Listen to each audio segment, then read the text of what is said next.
It's my pleasure to welcome you to the Whaling Museum and to the Nantucket Historical Association. My name's Niles Parker. I'm the Executive Director here at the NHA. And on behalf of the NHA and our board and our staff, I just wanted to say thank you all for coming out tonight. Beautiful summer evening, full moon, I think out there.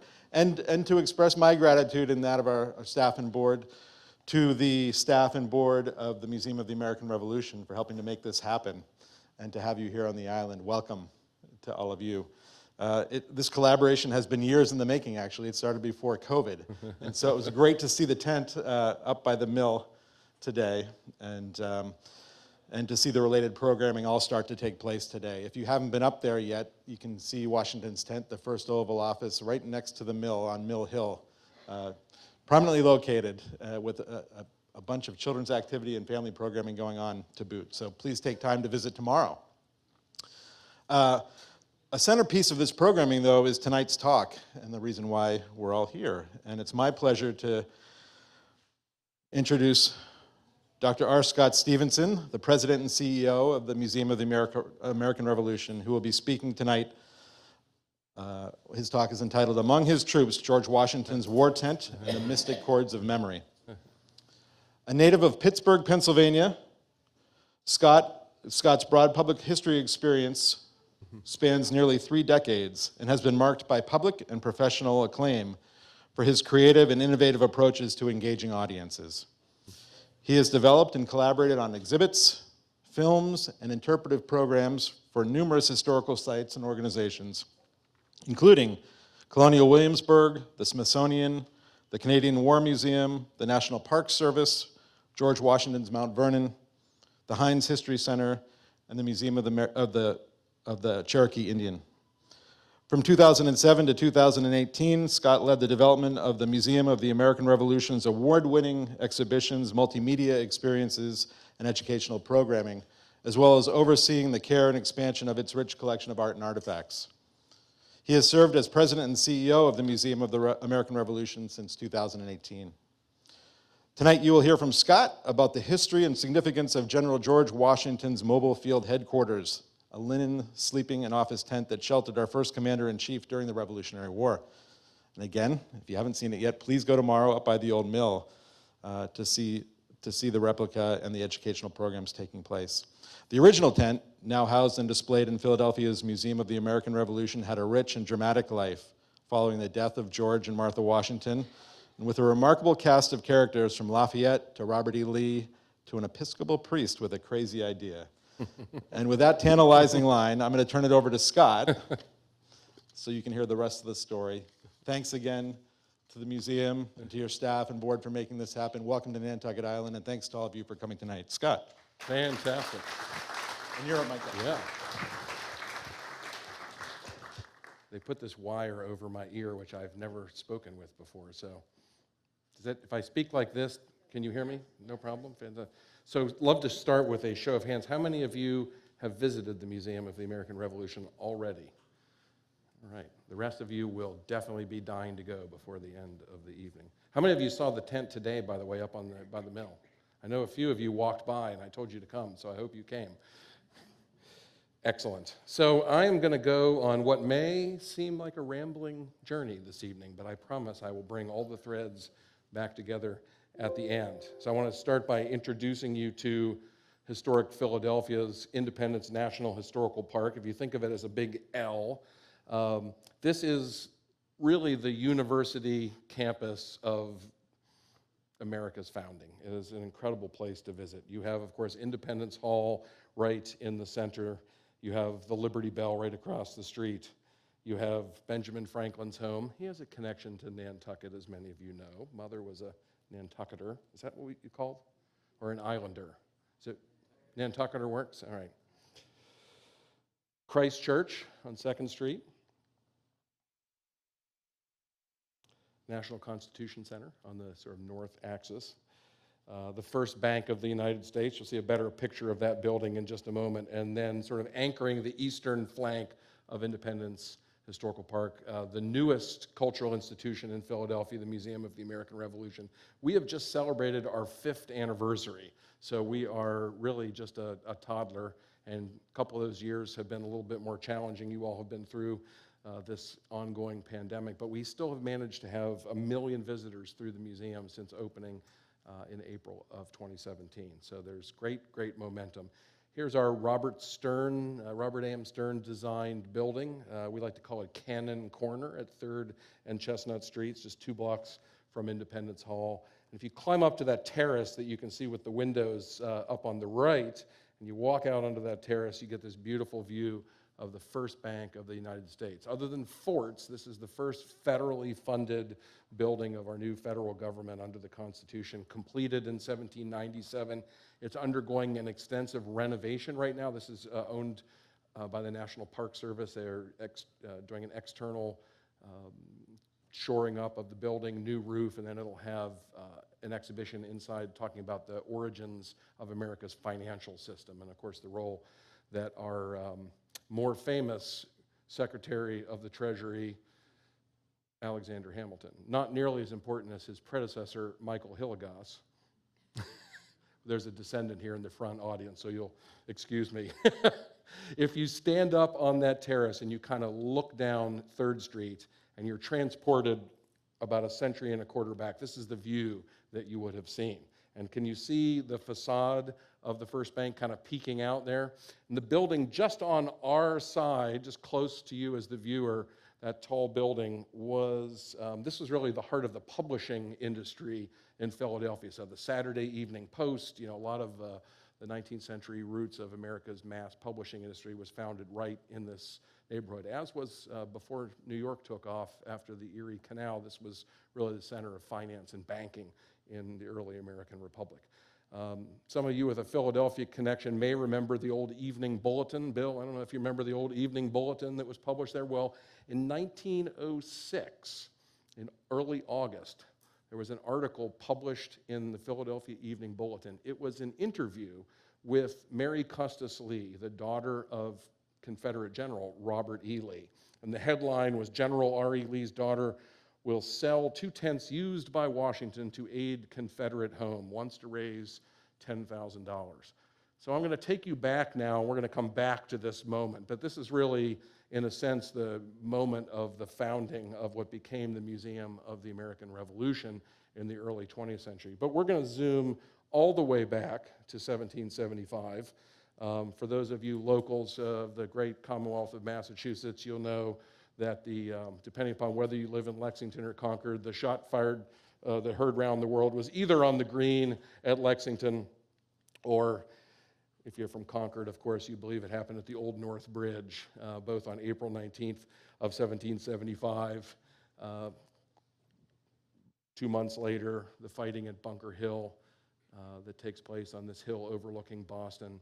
And about 20,000 New England troops march in and bottle up the British in Boston. And the rest of the colonies who had come together in Philadelphia, just across the street from where the museum is, for the First Continental Congress in the fall of 1774, and they'd sent a protest to England, protesting the coercive acts, the closing of Boston's port.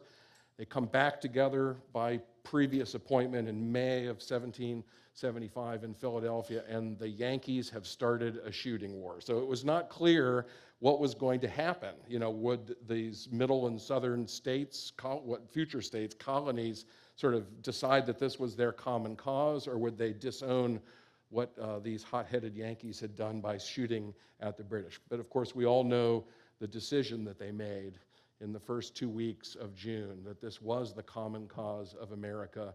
They had to appoint a commander-in-chief to take command of what would become known as the Continental Army, with the addition of 10 companies of expert riflemen from Pennsylvania, Maryland, and Virginia. They appointed a Virginian. So this is the Virginian you all know, George Washington. He's given his commission as commander-in-chief in Philadelphia by the Continental Congress. Amazingly, that document still survives in the National Archives. It's presented to him. He carries it in his pocket, and he heads north to take command of this New England army that is encircling Boston.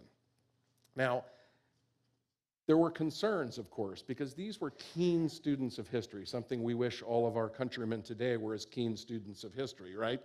And their reading of history told them that these kinds of colonial rebellions, these armed insurrections, often led to the creation of dictatorships. Generals would refuse to disband, armies would refuse to disband, generals would actually take power for themselves. And so as Washington is marching north, he's approaching New York, and the New York Provincial Council sends him a congratulatory letter, but also one that sort of asked a question. They said, basically, we've placed this great power and authority in your hands as a commander-in-chief, but when we make up these differences with the British Parliament, and again, this is not a fight for independence yet, this is a fight to restore English liberties, they basically say, you will go back to Virginia, won't you? And Washington writes an incredible letter back with the line where he says, when we took up the soldier, we did not lay aside the citizen. Really the founder of this citizen-soldier tradition that we hold so dear to us as Americans. And this was the cause, of course, that he had to teach to all of these men who were serving under him. And this is a theme I'm going to kind of come back to numerous times through the talk. So here's the map of British-occupied Boston, and you can see the lines and little parallelograms and outlines of the entrenchments and the forts that had built ringing Boston. He arrives on July 3rd of 1775 to take command of the army. There's the center commanded by General Washington himself. They're essentially occupying the buildings of Harvard Square, and he establishes this area as his headquarters. But one of the things that happens is, as the case in the beginning of every war, we assume that it's going to be over quickly. We all know the story at the beginning of the Civil War, all the civilians in Washington, D.C. who rode their carriages out to watch the battle, and then were, of course, first of all, horrified by the carnage, and then really had to confront the reality that this was going to be a long and protracted conflict. Now, Washington had ridden to Philadelphia not knowing about Lexington and Concord, so he'd packed his bags at Mount Vernon and arrived in Philadelphia. He did, however, bring a uniform along, which people noted, and this was to indicate his willingness, if necessary, to take up a leadership position. Maybe he was advertising his availability should the job come up. But he did not pack his camping equipment. And he actually, one of the only, I think, 3 letters that have survived between Washington and Martha Washington, because in the period when a spouse died, it was customary for the widow or the widower to burn the correspondence. That was considered private. And Martha destroyed all of the letters from George Washington, but several of them survived. One of them in a little desk that belonged to her that's at Tudor Place in Georgetown, outside of Washington, D.C. now. And it's the letter Washington wrote to her basically telling Martha he was not going to be coming home from Philadelphia, but rather going to take command of the army. And what I love about it, because many of us in the audience have done this, we have to sort of send an apology gift as well. And so the postscript was about how he had found a beautiful piece of figured silk that he had purchased in a shop in Philadelphia, and he was sending that to Mount Vernon to Martha, hoping that would assuage her disappointment a little bit. So Washington spends, of course, the summer of 1775 trying to organize the defenses. Through the winter, they're trying to sort of figure out how they're going to eject the British from Boston. And he realizes that they're going to have to take the field the next season. And so, again, here he is in that uniform that he wore. He decides to send his aide-de-camp. This is a Philadelphian named Joseph Reed, back to Philadelphia, because this was really the best, it was the largest city in British North America. It was the place that had manufacturers that could produce goods. It was a place where what imported goods had not been prevented from being imported by the British Navy could be purchased. And a fabulous quote, this is kind of the theme of the evening. He writes, he sends him in October of 1775 back to Philadelphia and says, I need you to get together all my camp equipage. So these are all the things he's going to need to take the field as commander-in-chief the following year. Then he writes the beginning of March to ask how it's going. And this is a quote from that letter. He says, I cannot take the field without equipage. And after I have once got into a tent, I shall not soon quit it.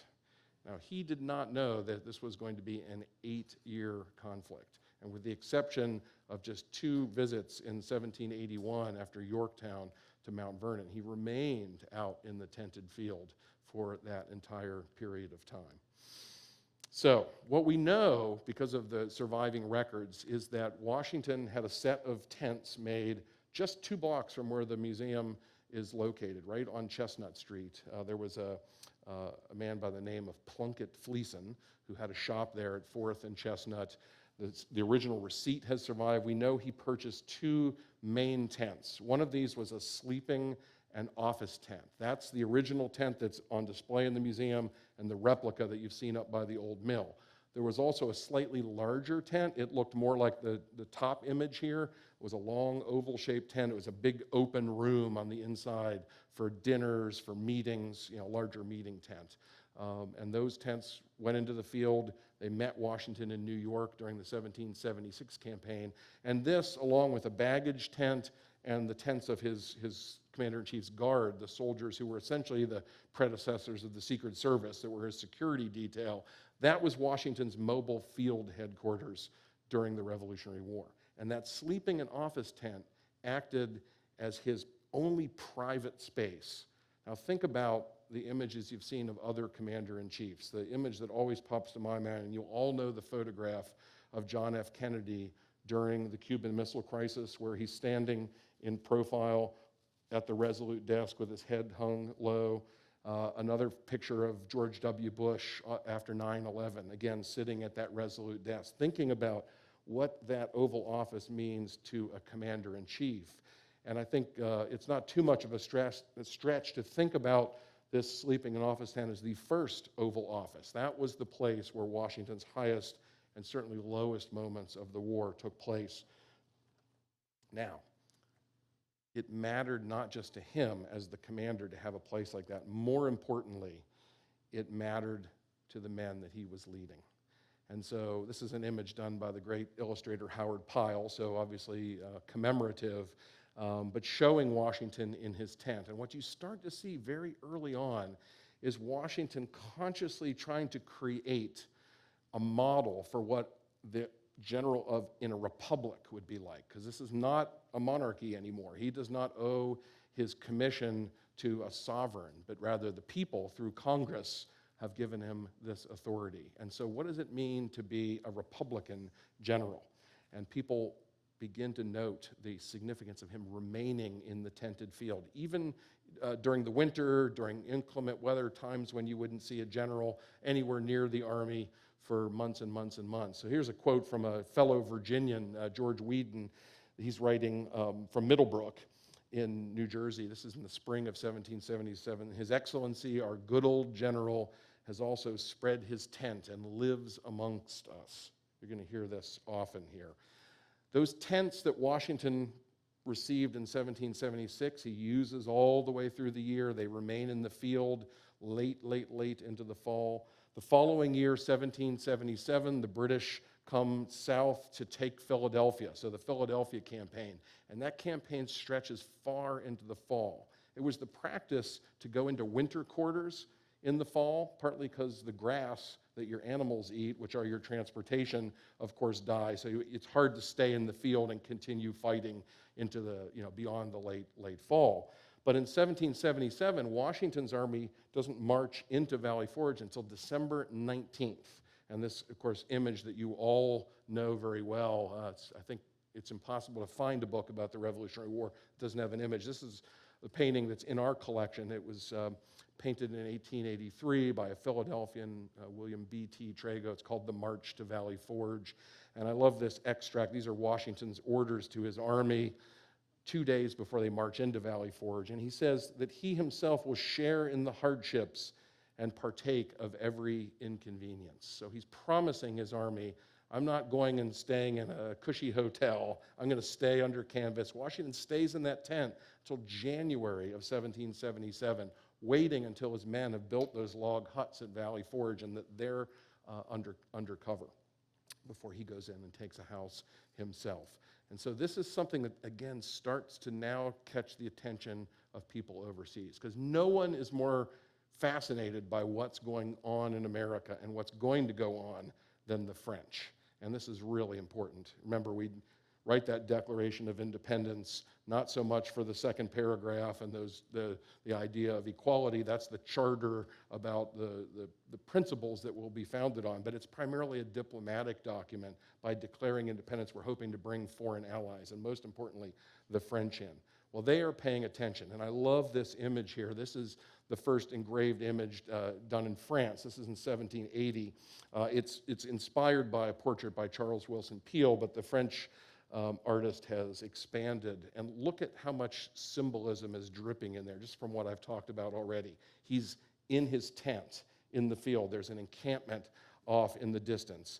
He's got all of his camp equipment around him. He's holding in his hand a sheaf of papers that include the Declaration of Independence and the treaty between France and the United States. And he's standing on shredded papers that are all conciliatory bills from Parliament, offers of pardon from the king. So this is absolutely a propaganda piece as much as anything. But the title of this is translates basically as General Washington.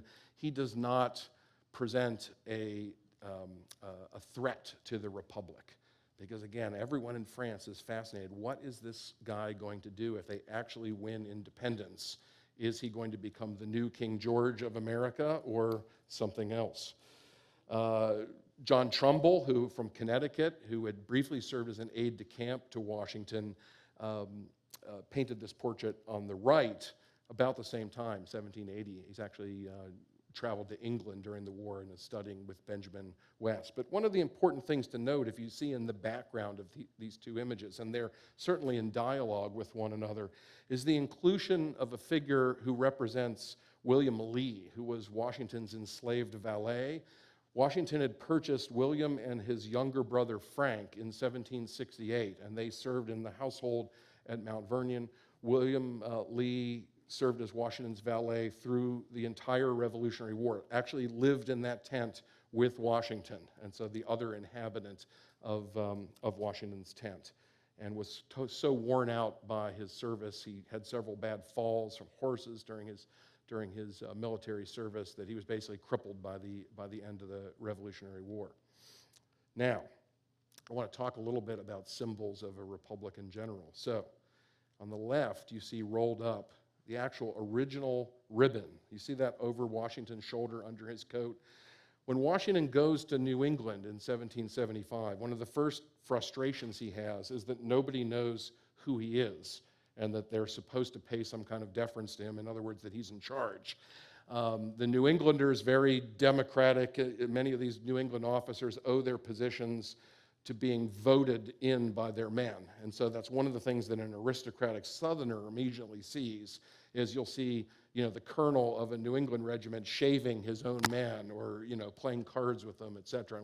Washington wants to impose more of a traditional military discipline on a European scale, thinking that the professionalism is going to be really important. So he adopts a system of colored ribbons. These are literally just wide woven moire silk ribbons. They have a beautiful design. You can see it on the left-hand side there. It's almost like a watermark that's made by crushing or pressing these between engraved steel plates.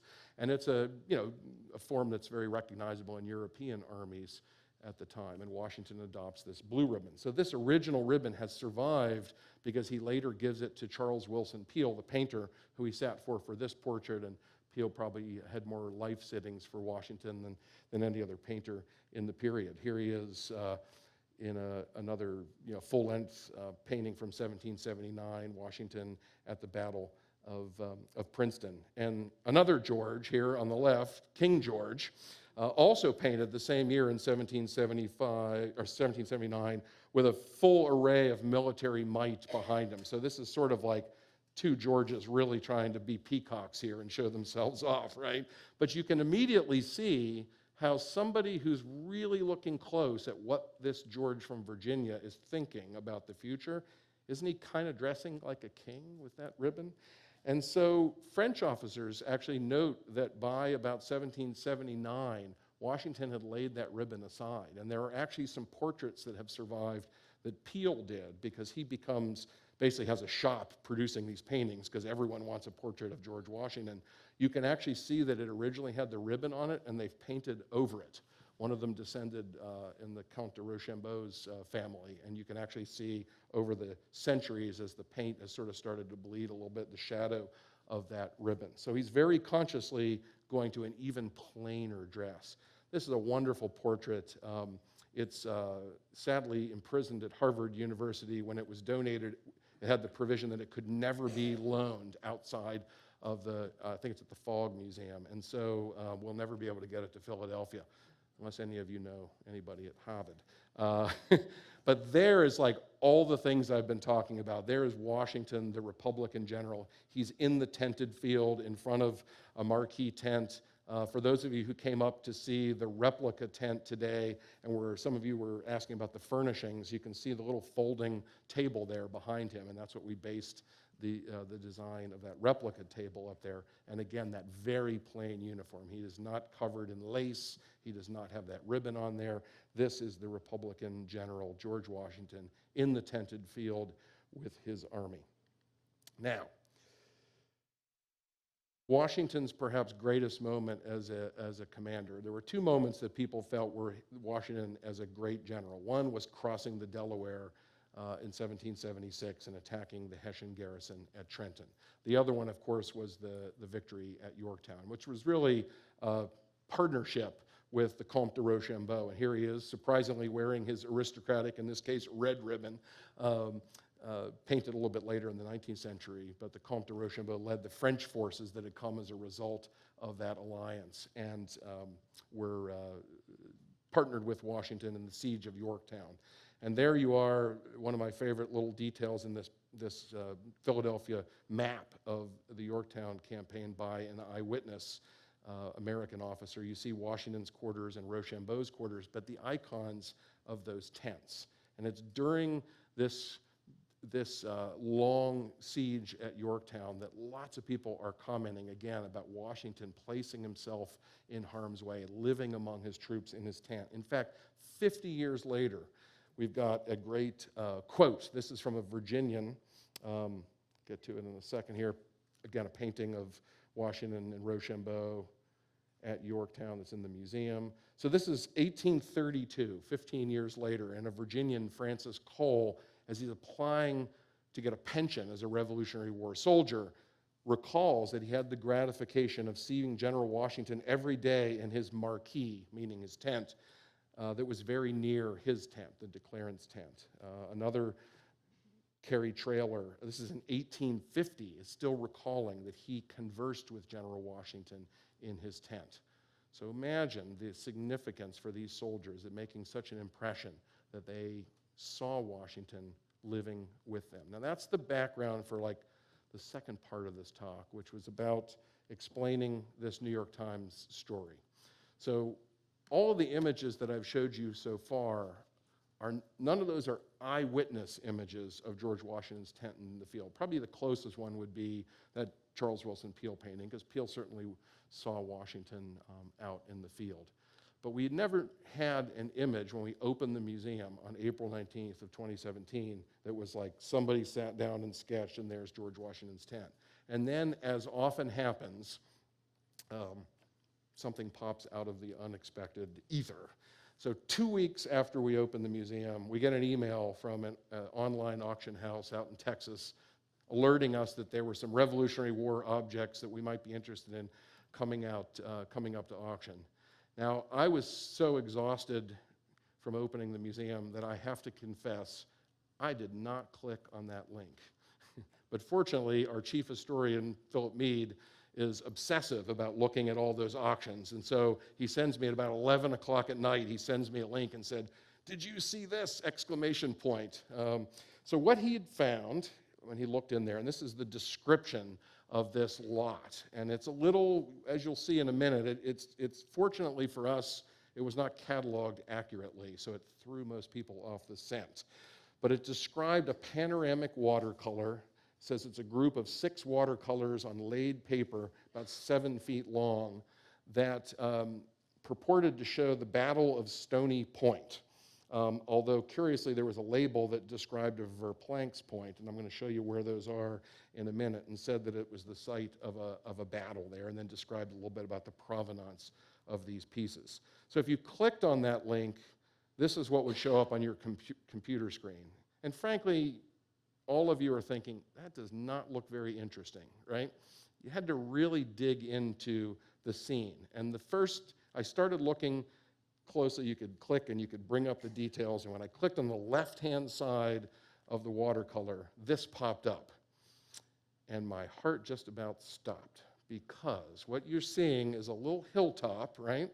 There's a tent on the very top, and then a little group of tents slightly down the hill. Now, most of tents, if you remember that image I showed you right at the beginning of the engraving with the two different kinds of tents, and one of them had the end entrance and one of them had the side entrance, 90% of the tents you'll see in the period have that end entrance. George Washington's tent has that side entrance, and you can see in that detail, there's like a little bower, and it's like a little shade in front of it. Looks like a jungle gym, but you can see indicated that this thing looked an awful lot like George Washington's tent.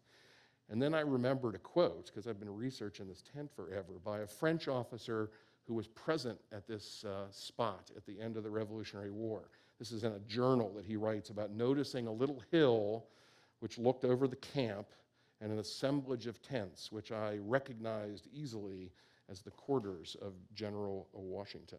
This is at Verplanck's Point in 1782. So let's locate you where we're talking about in space here. This is a map showing the Washington-Rochambeau route. So in 1781, the French army is up around Newport. They're in Rhode Island. Most of Washington's army is in the Hudson Highlands, and so that is in this area right here. They steal a march, partly by land, partly by sea, and they block up Cornwallis's army at Yorktown. There's an image showing you the area of the Hudson Highlands. So to zoom in a little bit, the spot we're looking at is about 60 miles north of New York City, and it's the first spot where the Hudson River starts to narrow enough, and it gets into a hilly country. This was the important crossing point at a place called King's Ferry.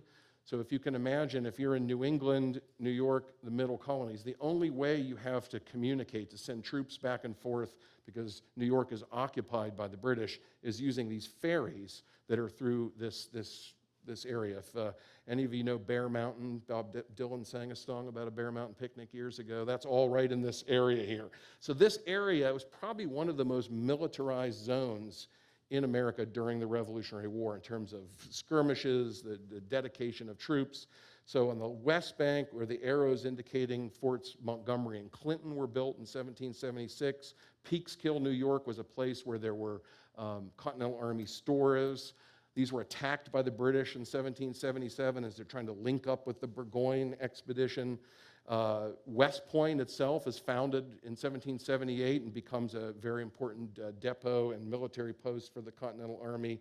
Of course, down below, Stony Point is a place where the British seize and American troops under Anthony Wayne capture in 1779. And on the east side, Verplanck's Point, and that's going to be the most important spot here for the next couple of minutes, is the point of land that sticks out, and that is the place where King's Ferry was located. Very, very strategic. The British and Americans want to try to control this. And then later in the war, farther up north in the New Windsor and Newburgh area, that's where the Continental Army will have its sort of final cantonment at the end of the war.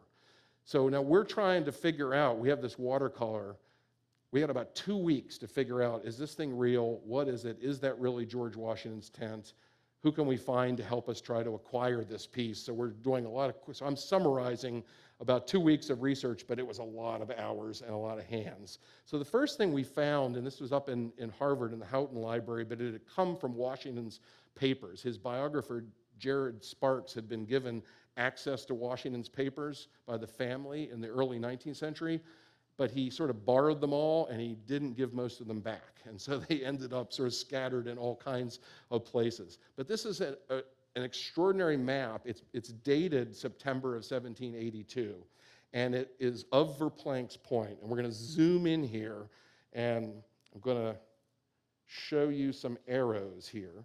So, and a couple of important points, because I'm going to show you a painting in a second. We're going to match this up. What you're seeing here, first of all, is a little hilltop with a triangle on it, and 3 little triangles right below it. Maybe you can make that, and it says headquarters. You got a little hill with a fort on it, off to the left there, right along the bank of the river. You've got these little long rectangles with letter number combinations, and what you're seeing is 2J, that's the 2nd New Jersey Regiment. 1Y, that's the 1st New York Regiment. And so you can see a line of encampments there along the point. And then you see those little dotted lines? There's a road that's coming from the river, and it's leading up to that hill that says headquarters. Now, the other important document here is one of my favorite portraits of George Washington. I don't think it looks the most like him, but it was painted by John Trumbull as a personal gift to Martha Washington in 1790. And John Trumbull had actually visited, he actually was present at Verplanck's point, and notes in his correspondence that he took sketches and careful measurements and really paid attention to the layout of this camp. And this is a painting that he did, gave to Martha Washington. It descended with her in her family until Henry DuPont bought it, H.F. DuPont bought it for the Winterthur Museum in the 1960s. So it still remained in the family and really wasn't very well known until really our lifetimes. But off in the distance, so you have Washington with his charger up on this hill, but take a look behind the knees that you're seeing here. Can you see a little hill off in the distance with a fort on it? You can see a line of encampments, so tents along there, and it will be difficult for you to see, but if you can see, there's an interruption in the little white tents and some sort of little structure that sticks up. We're going to talk about that in a second. And then you're going to see a line. What you're seeing are 2 lines of American troops. This last arrow showing you most clearly a pair of flags. One of them is recognizable as the Stars and Stripes, right? So those are American regiments that are lined up with their flags in the center, and the French army is marching between them, because this was the reunification of the French soldiers who had partnered with Washington and beaten Cornwallis at Yorktown, and they'd stayed in Virginia for that winter of 81-82. And Washington's army had marched up to the Hudson Highlands, because remember, the British still occupy New York. The French were marching back to Boston to be picked up by ships to go to the West Indies. I have never figured out, maybe Adam knows, but I don't know, why they didn't just pick them up in Virginia. But anyway, they had to walk all the way to Boston, and they're going to cross the Hudson River at Kings Ferry. This was very significant for Washington, because remember, we all think the war's over when Cornwallis surrenders. There's 2 more years until the Treaty of Paris. It was very uncertain. George III was not prepared to give up his North American kingdom. And so Washington had to show the French that the Continental Army were good, strong, they were ready to stay in the fight. And so this is the moment when the Continental Army was the best dressed, the best drilled, the best uniformed as they ever were, because it was really a diplomatic show. And what you're seeing here is that moment of that French army passing in review to be reunited with the Continental Army at Verplanck's point. Now, another man who was present there, he was actually an Englishman named George Grieve. He was there with Rochambeau's army. Again, wrote in his diary that opposite the camp and on distinct eminences stood the tents of some of the general officers, over which towered predominant that of General Washington. So you see, we're starting to feel a little bit more confident that we're looking at General Washington's tent. Then he goes on to say that he'd seen all the camps, meaning the military camps in England, from many of which drawings and engravings had been taken, but this was truly a subject worthy of the pencil of the first artist. Of course, he had no idea that John Trumbull was there, and whoever the artist is that's going to produce this watercolor image. Now, what he's thinking of is this tradition of doing these large views of military camps. This is Thomas Sandby. This is during the 1740s in Scotland at Fort Augustus. Probably what he's thinking about in 1782 is just recently there had been a large encampment in St. James Park in London in response to the Gordon riots. and his brother Paul Samby had done these watercolor images, many of which were engraved. And so you're seeing one of those engravings from 1780. So this is something that is clearly in the mind of George Grieve, and also presumably whoever is producing this great big watercolor. So when you dig into the details, again, if you clicked in and spent the time looking at it, as fortunately not many other people did, you see all this incredible detail. Can you see how similar that line looks to what was in the back of Trumbull's painting? And even in the center, do you see there's this line of tents, and there in the center is some sort of raised structure in the middle. So clearly these two artists were seeing and describing the same thing. Well, then we went to the diaries and journals and letters of people who were actually present. And here, a French officer who's writing, describing the color line of the American camp, bordered by a beautiful arbor, decorated with designs and coats of arms, very well executed, that represented those different regiments. This is a Rhode Island soldier who talks about they were encamped in a single line with elegant bowers built before the tents. So what's a bower? Well, Civil War photography is probably the clearest way to show that. It's simply creating a structure of saplings and greenery to provide shade. Remember, this is late summer. They march into this encampment at the end of August. It was probably a lot of days like today, and that's what you want, is shade. What's fascinating is if you look through the orders during this period, they're there from the end of August to the beginning of October. If any of you have cut brush in your yards, right, and you throw it out back, and you notice that after what, about a week, those leaves have all withered and dried. About a week and a half after they construct this arbor, Washington starts giving orders saying, for the love of God, make sure the soldiers do not have any candles or open flame near this thing, or we're going to have a big Roman candle experience and all the tents of the army are going to burn up. I love when there's moments when you can sort of bring your personal experience of lawn care to the study of history.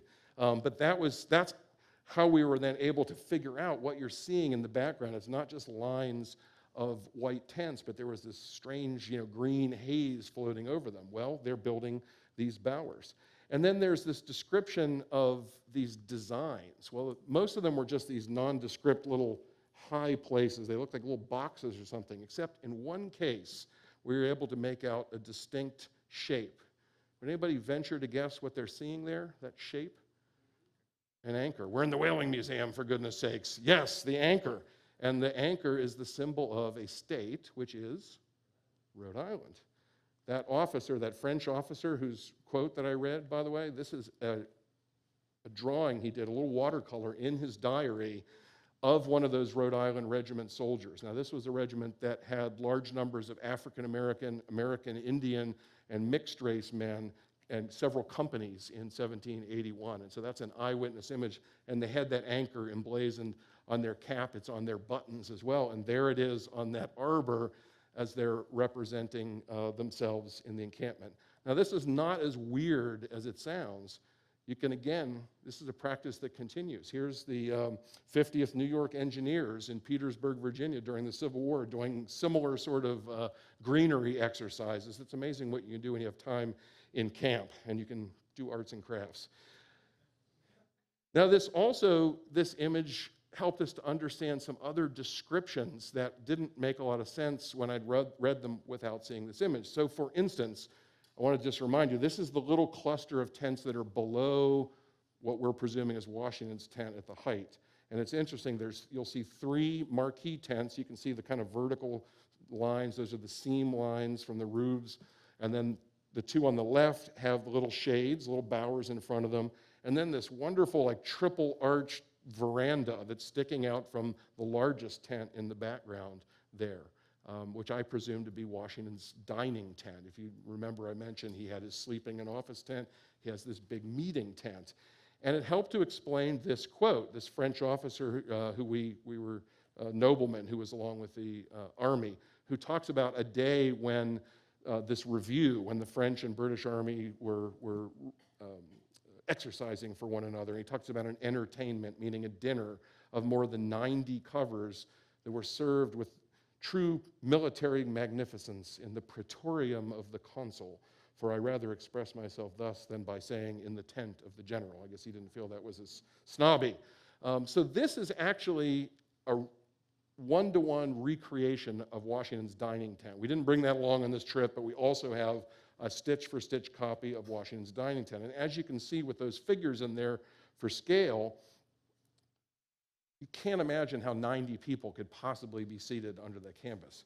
But if you think about that little extension there, there's probably the answer to how this officer maybe wasn't exaggerating at the number of guests. So all these kind of details are coming together. Now remember, the clock is ticking while we're figuring this stuff all out and convincing ourselves we got to go after this thing. So the one other piece of art that really cinched the deal for us was realizing that it was related to another watercolor. The one on the bottom here has actually been in the collection of the Library of Congress since the 1920s. And what you're seeing is looking from the east bank of the Hudson across at the future site of the United States Military Academy at West Point. It's a little bit more finished, a little bit more colored than the Verplanck's Point one, but it is also made by joining sheets of paper together, careful pen and ink and watercolor work. I'll show you a few details here. And think back to those images I showed you from Scotland and England, those camp scenes. This is very much in that vein of showing these little vignettes. In fact, some of the details in here are so good that it allowed us to precisely date within probably a month of when this was done. If you see this on the left, you see this officer who's kind of indicating or pointing with a cane, and then a soldier with his arms at attention next to him. And if you look at his shoulder there, can you make out a chevron, a little upside down V on his sleeve? So in August of 1782, Washington issued an order for veteran Continental soldiers who had served at least 3 years in the war. They were entitled to what he called the badge of merit. And so this was chevron they were able to wear as a badge of their long veteran status. And so we knew that even though Library of Congress had dated this to 1778, they thought this dated to when West Point was really beginning to be fortified. This tells us that this is done at the same time as that encampment at Verplanck's Point in 1782. Now that West Point watercolor had been donated with a group of papers from another French officer, Pierre Charles L'Enfant. Now you know, we all heard of L'Enfant Plaza in Washington, D.C.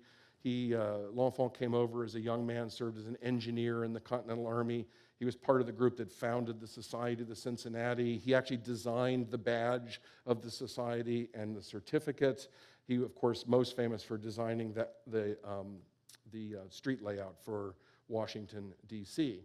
But L'Enfant fell into hard times. He did not receive, as many of these veterans of the Revolution and officers, they didn't necessarily receive great pensions. They often were owed back pay that they never received. L'Enfant didn't receive most of the money that he was owed for this design work that he did. So he was quite impoverished in his late years, and he basically became what was called a permanent house guest. Anybody have any of those in their families there? Of this man, Thomas Atwood Diggs, basically lived across the river from Mount Vernon in Maryland.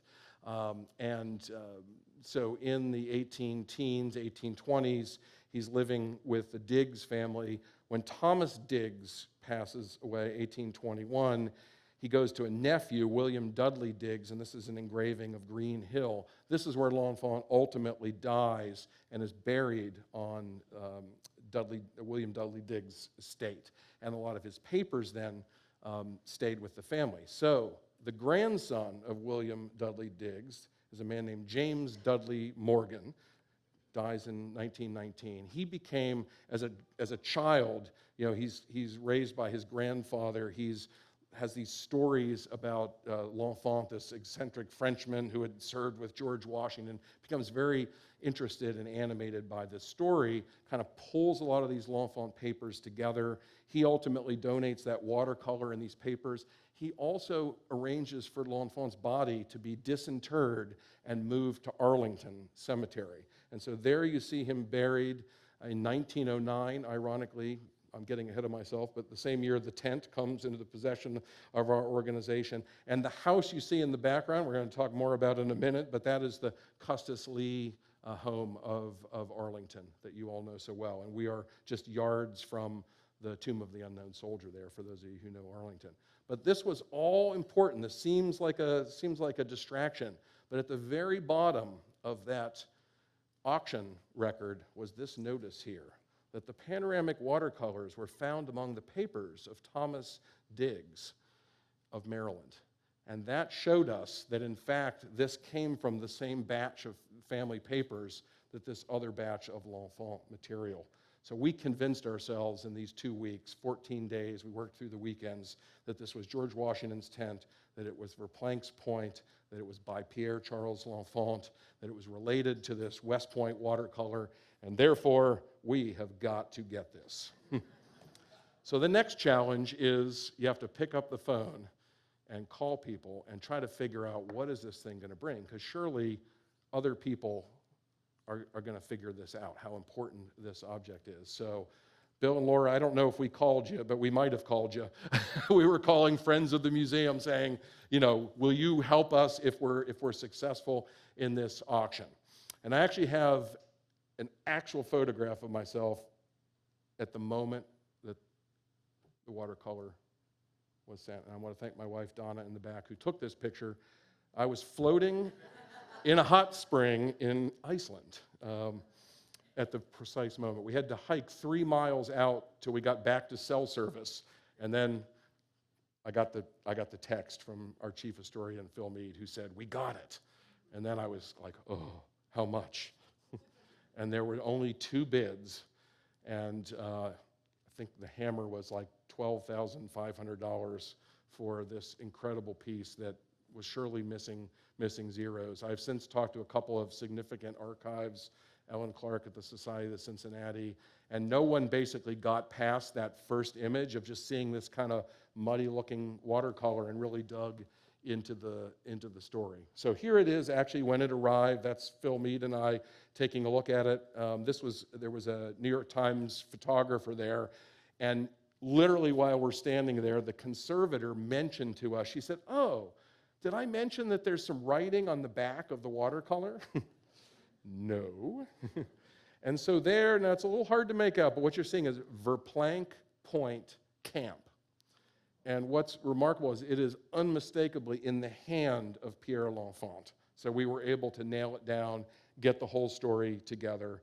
We conserved them. We did a little exhibition. If you're interested, we did a catalog of that exhibition called Among His Troops that is available on the website. And we're hoping to bring some of the story back out in a new exhibition that we're going to do in 2024. So why does any of this matter? There's our French officer we've been reading quotes from the Regiment Royal Dupont. And he writes this letter about Washington at Verplanck's Point. And this comes all the way back to that first letter from the New York Provincial Council when we took up the soldier, we did not lay aside the citizen, and remaining in the tented field. He wrote that Washington was on the point of taking a house, meaning moving into a home for his headquarters, when he decided to set an example to his soldiers by living in camp. And then he goes on to say, he is so much adored that even the foreigners who see this extraordinary man cannot resist according him their admiration and respect. Now think about that spot that Washington picked, the highest spot. There are 8,000 American soldiers. Many of them have been in the field for 3, 5, 7 years at this point. And the first thing they see when they crawl out of their tents, and those tents are all in a single row that are all facing that hilltop, is General Washington in his tent. And it's the last thing they see if they look over their shoulder as they're crawling in to their crowded tents in the evening. And that power that comes from remaining in the tented field gives Washington the ability to diffuse one of the first great challenges that faces the Republic. And that is this dangerous moment at the end of every revolution of demobilizing an army. So these are 2 images that I like to juxtapose. We're all used to seeing those photographs of Abraham Lincoln in 1860 and in 1865, right?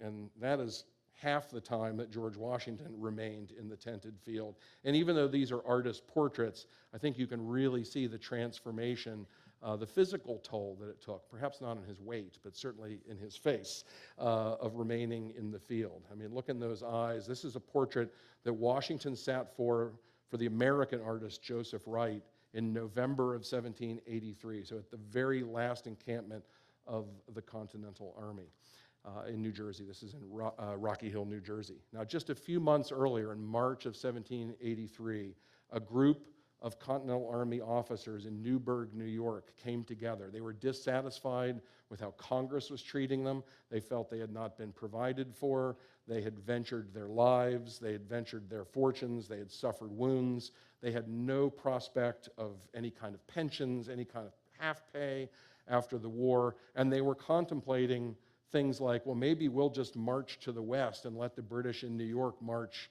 to Philadelphia. Maybe we'll march on Congress. Maybe we'll make Washington a king or some sort of ruler. So there are these ideas, these very dangerous ideas are out there. And they gathered together, and Washington gets wind that they're going to come together for this really illegal meeting where they are breaking the bonds of what military men should be talking about relative to civilian control of the military. And that's when he gives a prepared speech, and the original in his hand survives at the Massachusetts Historical Society. I had the great pleasure years ago standing with David McCullough and holding that original Newburgh address in my hands, which was absolutely incredible. But then Washington folds up that speech, and he says to the men that he had just received a letter from Congress that he was going to read to them that was addressing some of their concerns. And he takes a pair of spectacles out of his pocket. And it may have been the greatest piece of theater in American history, because none of those men, they didn't get to go in the tent. They didn't see his eyesight failing. And he puts these spectacles on, and he says, I've never left your side one moment, but when called from you on public duty, right? I've been the constant companion and witness of your distresses. He's evoking being in the tented field. And then he goes on and says, I have not only grown gray, but almost blind in the service of my country. And I like to think that men who had literally charged into the mouths of cannons all sat there and wept. And he brought that room down and saved the Republic from this terrible danger. Then you all know the story. After he sits for that portrait in New Jersey, he marches to Annapolis. This is where Congress is meeting. Why is Congress in Annapolis? Not because it's nice in the fall and the oysters are better. It's because Philadelphia is considered so dangerous. There are literally Continental Army soldiers marching around with bayonets saying, we want to see our congressman. Some things don't change over time, right? And so Congress, to be safer, has moved down to Annapolis. And this is a painting that John Trumbull does later, of course, of Washington returning that same commission to Congress, which is, of course, the act that George III famously asked Benjamin West, the American painter, what will Washington do at the end of the war? Well, he'll go back to his farm. He says if he does that, he'll be the greatest man in history. Now, the story of the tent then, the tent returns to Mount Vernon with Washington. It's put in storage right near the storehouse, right near the mansion house. This is an image of the next generation of its journey. On the far right-hand side, the African-American figure you see is believed to be Frank. That is William Lee's brother, so the younger brother. And Frank acted as the kind of steward of the house at Mount Vernon. His son, so William Lee's nephew, in the 19th century, becomes the caretaker of Washington's tent. So this is a story that has the involvement of many hands. But the little boy on the left, this is Martha Washington's natural grandson and the adopted grandson and son of George Washington. George Washington Parke Custis will be the one who ultimately inherits the tent. There's the storehouse at Mount Vernon, where we know it was stored until Washington's death in 1799. When Martha Washington dies in 1802, George Washington Parke Custis, here he is painted around the time of the War of 1812, purchases a lot of the furnishings, a lot of the objects from Mount Vernon, including Washington's field equipment and his tents, and takes them to the home that he builds called Arlington on a height overlooking the new federal city. There's a watercolor from the early 19th century. Custis is a bit of a ne'er-do-well, and he's definitely traded on having a really, really famous adopted grandpa. And so a lot of what he does in the first quarter of the 19th century is use Arlington as a place to showcase his connection to Mount Vernon, to display these portraits, the silver, the objects of the Washington family. He writes anecdotes about George Washington's tent. You see a few of them here in print. He invites artists, he invites antiquarians to come. That's an engraving done by the famous Benson Lossing. That's showing Washington's tents in their duffel bags, essentially, with the poles that were displayed in the 1840s at Arlington. So there he is, shortly before his death, photographed by Matthew Brady. His daughter, Mary Anna Randolph Custis, marries the man who graduated first in his class from West Point, Robert Edward Lee. Here he is in his blue uniform. As my colleague Hannah Betcher here in the audience likes to say, in 1861, Robert E. Lee got a new job, and that required him to leave his home of Arlington House. And here's a photograph with it because it's being occupied by federal troops on this strategic height overlooking Washington. Now, many of the Washington relics, the paintings, the silver, were taken away. But the things they couldn't take away, including Washington's tent, Martha Washington's china, Washington's field headquarters tents, were packed away in the basement. And the key was entrusted to the woman on the right, Selina Gray, who was Mrs. Robert Edward Lee's servant and sort of the steward of the house. Well, the soldiers start breaking in because soldiers like souvenirs, right? One actually breaks in and cuts a piece of the tent roof for a souvenir, starts taking books, out of storage. And so she wants to be relieved of the responsibility and turns the key over to the Union commander. He's in profile, slightly right of center, Irvin McDowell. And he orders that those objects, or allows those objects to be taken into Washington, where they're displayed in the Patent Office, now, of course, the National Portrait Gallery. They remain in sort of federal custody, even though the Lee family claims their ownership all through the end of the 19th century. They're loaned to Philadelphia. They're sent for the Centennial. Here's an image probably of the dining tent on display during the Centennial exhibition. It's not till 1901 that President McKinley finally returns these items to the Lee family, and shortly thereafter they're taken out of the Smithsonian. This is in front of the old brick castle there at the Smithsonian. The tents were taken out, set up, and photographed, maybe 1900, 1905. You're looking in the entrance of the dining tent, the sleeping and office tent, the first Oval Office you see off in the background. They've just got the roof of it up. And if you can make out the fellow in the straw bowler cap, that's a Smithsonian curator who's actually cooking with Washington's original mess kit, which is definitely frowned upon by curators and conservators today. But that sort of brings us full speed then back to that moment where Mary Custis Lee, the last surviving child, decides that she has a responsibility to care for the widows of the men who served under her father during the Civil War. And so the Confederate Widows' Home is being constructed basically where the Virginia Museum of Natural History is today in Richmond.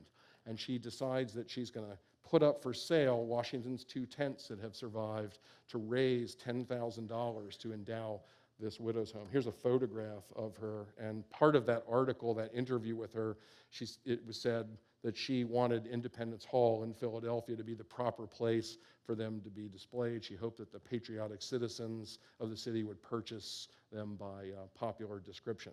Now that article, published in 1906, comes to the attention of this man, the Reverend W. Herbert Burke, who was an Episcopal priest in Norristown, Pennsylvania, just west of Philadelphia. He had a dream to build a chapel dedicated to George Washington at Valley Forge, and it actually survives to the present day, the Washington Memorial Chapel. And he also hoped to build a museum of American history there. So Burke persuades some wealthy Philadelphians to put a down payment of $500 on the tent. In August of 1909, he takes the train to Washington, D.C. He brings it to Valley Forge. He places it on display in that building. He does what we do as museum directors today. They had a souvenir postcard made that they would sell to try to raise funds. They actually set up the tent out in the snow at Valley Forge. Again, not condoned by curators today. They had a special case built for it. Now, of course, it's large enough that they couldn't set it up fully indoors, but there you see it in the case that Burke had constructed. There's an original surviving ticket from the collection, 15 cents to go see the tent, and we actually have the original visitor book. It's wonderful. The painter Howard Pyle, we know the day that he visited, and he actually did a little remark of a George Washington figure in the side of the book. Just another image there. And if you see the framed piece that's on the end there, that is actually George Washington's original Commander-in-Chief standard. That was another piece that came into the collection that's still part of the collection here at the museum. During the 1970s, it was loaned to the National Park Service. Some of you may remember visiting Valley Forge around the bicentennial or into the early 1990s, and that's an image of the tent set up and on display there at the Park Service. But it wasn't until the museum opened then in 2017 that the collection and the tent had a permanent location. And here is just to give you a few images of the experience. You come into a small theater. We basically tell a version of the story that I've just spent time telling you here, because the first thing people would ask me for years when I was giving talks like this is, well, how do you know it's George Washington's tent? And so you have to kind of take you through the whole story of Martha Washington and George Washington, Park Custis and Arlington and Lafayette and down the line. So you'll get a sense of that through a very dramatic presentation. This is the moment every time if you listen carefully, you'll hear people go, oh, I didn't know that. So, the connection to Robert E. Lee and Mary Custis Lee. You can see we start to bring up a screen and have a scrim and to dramatically begin to reveal the tent. It's a real object theater kind of presentation. And then it comes into its full glory. You can imagine there's a soundtrack that just puts the hair on the back of your neck on end. We take you through different seasons, different settings. That's my shadow playing George Washington walking back on the wall there, and it's an extraordinary experience, really a signature experience for the museum. I just want to end with just a few images to just give you a sense of because many of you have not visited the museum. That's just, of course, one separate experience. We have a 16,000 square foot core exhibition. And this is the way you come up. You recognize that painting at the top of the stair. That's Washington and Rochambeau at the French officers at Yorktown, a copy of a painting that hangs at Versailles. And you go up on the second floor. I call it a movie you can walk through because we really tried to create a very immersive experience of the founding of the nation. So some areas are very artifact rich. There's about 500 works of art and objects. We do lots of rotations, so we're constantly refreshing the stories that we tell. We use media in certain ways to animate and explore the stories of some of those objects. We're very big on immersive spaces, so Massachusetts gets its due with the Liberty Tree here. There's actually a piece of the last surviving Liberty Tree. That's actual wood from a Liberty Tree that stood on the grounds of what's now St. John's College in Annapolis, Maryland, and blew down in a hurricane in 1799, and someone donated a board, and I thought, what are we going to do with this? And then we came up with this idea to make it a touchable element, and I think kids respond to that better than the touch screens, to be honest. It's absolutely fabulous. So a lot of tactile interactives. This is a gallery. We're talking about the Declaration of Independence. Yes, we have a privateer ship aboard that we use as a programming space right in the gallery. So when our school groups are coming through, we're not busing them from the classroom to another classroom. They're actually going and learning in the galleries here. A real emphasis on group learning, on intergenerational learning, interactivity. Kind of the final experience you have, and it's really quite shocking to people, not the least of which was Ken Burns, because I took him through a few years ago. He's working on a 10-part series about the American Revolution, and I got to this spot, and he never thought there are actually photographs, because about 150 people who were alive during the Revolutionary War, some of them were soldiers, some of them were children at the time, all walks of life and backgrounds, actually lived into the age of photography.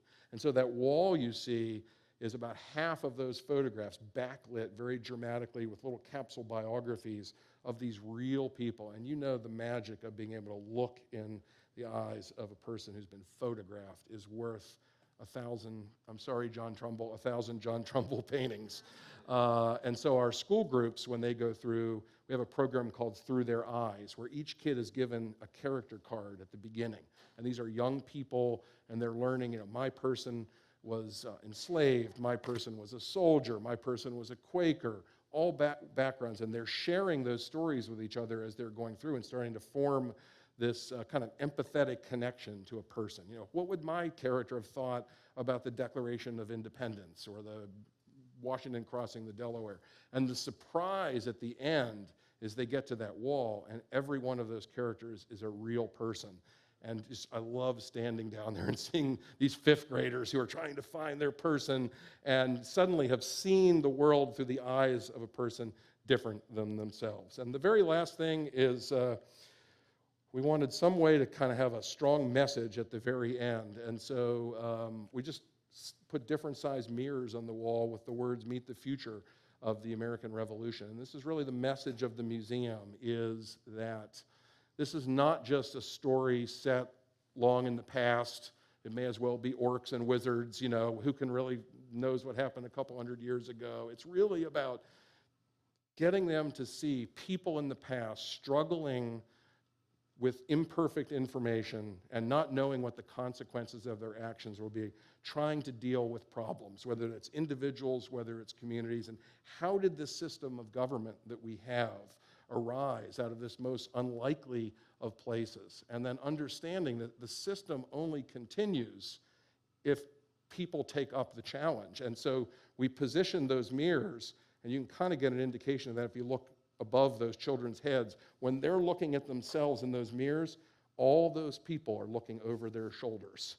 And it is incredible. You can stand down there and have a conversation with these kids and ask them, what do you think this means? And I'll often say, well, is everyone equal today? Does everyone enjoy equality? And they're like, no. And are there problems that we need to solve? And just a couple weeks ago, I was down there, and this great fifth grader was like, he didn't know the word inflation, but he said, things are really expensive. I said, yes, And, well, now there's no king, right? So who's responsible for solving those problems? And when they do this and point to themselves, you just go, oh, message received.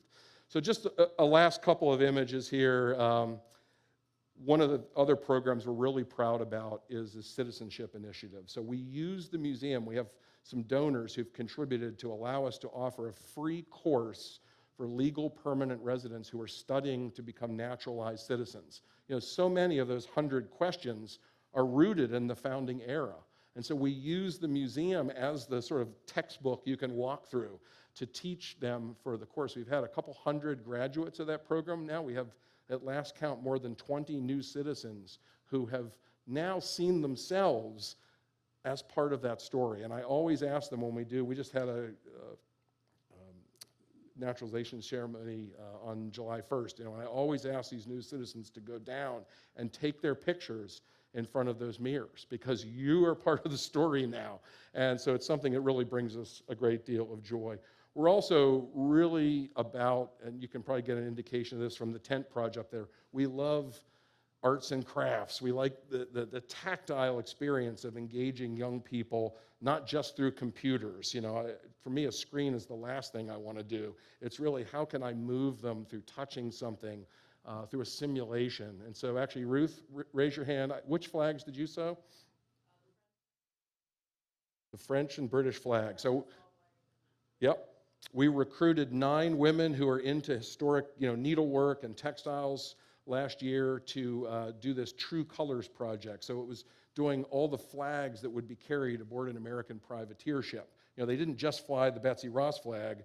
You would fly a British flag if you thought you would encounter a British ship. You would fly a Portuguese or a Spanish. You'd try to slip around. And the only rule was you could not fire at the enemy until you had shown your true colors. So you had to fly that American flag, or you'd be treated as a pirate. And so that's been a great project.